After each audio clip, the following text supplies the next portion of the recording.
Live from the WACH studio, here is Courtney King with your sports update.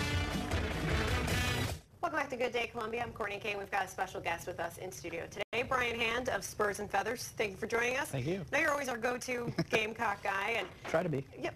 Well, you are the go-to one. It's not every day that sports and politics kind of cross over, and with what's been going on with the Confederate flag, I thought it'd be good to talk with you about how this will possibly affect Gamecock and other in-state athletics. So an example being the tournament this year, the women were able to host that first round based on merit, but had been banned previously because of the Confederate flag. So if you can, in your opinion, what will happen for athletics now? It's going to be huge. I mean, you're right. The women were able to host the NCAA tournament this year, but it had been a long climb. Dawn Staley had been here for a while, and, you know, there'd been some negative recruiting saying, hey, you go there, you're not going to get to host an NCAA tournament.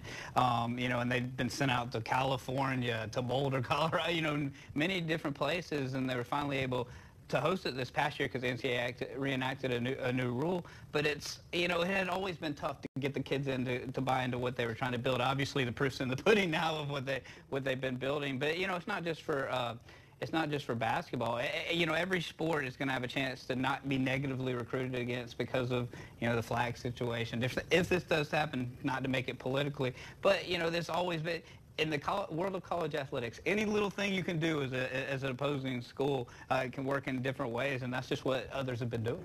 Now, you mentioned recruiting. Yeah. And I think that's something that's huge about this as well. How much of a difference do you think that will make? I think it could be huge. I really do. I mean, I don't think, you know, I don't think, some people like to say, you know, from far away that maybe South Carolina's thought of as backwards. I don't think it's that. I just think, like I said, I think it really does base down to the fact that, you know, if there's any little negative recruiting thing you can do, say, hey, why would you want to go to South Carolina, or why would you want to go to Clemson?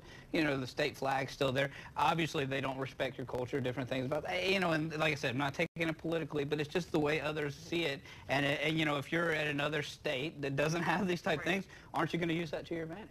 And there's been talk in the past about the state of South Carolina, you know, specifically maybe Myrtle Beach area, getting a bowl game someday. Do you think that could potentially happen with this? Yeah, I think everything's on the table. I was lucky enough in 2002 in Greenville to work the NCAA tournament there, at NCAA regional, and every game was sold out. And, you know, you don't see that hardly anywhere. I mean, whoever was playing, every game was sold out because Greenville showed out and showed that they could host something like that. Hadn't been able to do it again because of the fact that, and you know, that's a big money maker for that, for Greenville, for the upstate, or just anywhere. And so if the flag does indeed, we're saying all these things ifs. NAACP would still have to back down from their stance and say that they believe, because this is really NAACP kind of pressuring the NCAA and vice versa, and it working out this way, because we're assuming that would happen if the flag does go down. But if it does, I think, you know, you could see bowl games. You could see NCAA tournaments. You could see more SEC, ACC tournaments in the South Carolina. I mean, people love athletics in the state of South Carolina. NCAA loves South Carolina.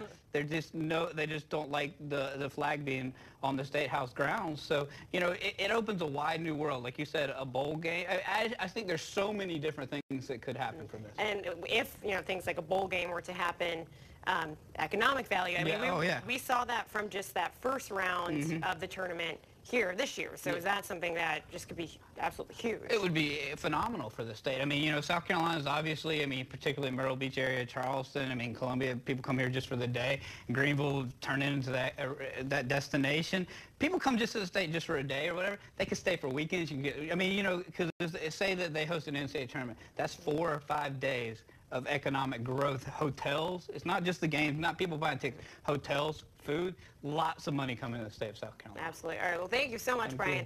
Of course, our go-to guy every time for Gamecocks and South Carolina athletics in general. That's it for sports. We'll be back after this quick timeout.